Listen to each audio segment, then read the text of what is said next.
Alors, bonjour les amis. Alors, le salarié a-t-il le droit d'enregistrer son employeur? Voilà une question très lancinante qui revient très souvent en droit du travail et sur laquelle je vais apporter des éléments de réponse. Mais avant, les amis, je vous invite comme toujours à commenter, à partager et surtout à vous abonner à notre page pour faire partie de notre communauté. Alors, le salarié a-t-il le droit d'enregistrer son employeur?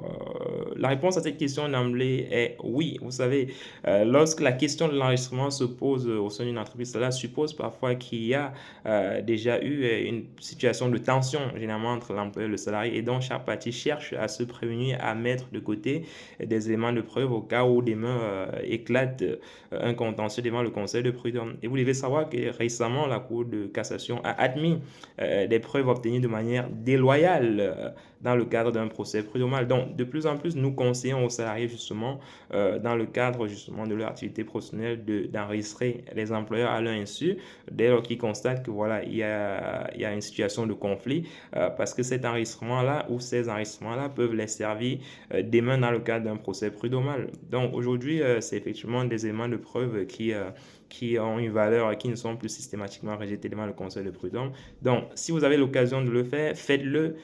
Comme ça, demain, si vous souhaitez contester peut-être vos licenciements ou encore peut-être une sanction disciplinaire avec cet élément-là, vous pourrez effectivement apporter un argument de poids que les juges ne vont pas certainement négliger dans le cadre voilà, de l'investigation qu'ils vont faire et dans le cadre du litige qu'ils seront amenés à trancher. Donc, je vous conseille et je vous confirme que oui, le salarié peut enregistrer l'employeur à son insu. Et oui, ces preuves peuvent être reçues et déclarées recevables devant le conseil de prud'homme en cas de contentieux. Donc, faites-le si vous en avez la possibilité et voilà, vous verrez par la suite s'il y a un contentieux. Voilà, j'espère que c'est clair pour les amis. Si vous avez des questions par rapport à ce thème-là, n'hésitez pas à mettre en commentaire. J'aime et je reviendrai dessus. Et bien évidemment, si vous le souhaitez et si vous avez des questions sur ce thème-là, on développera davantage dans une nouvelle vidéo. On est ensemble, les amis. Je vous souhaite de passer une très belle journée.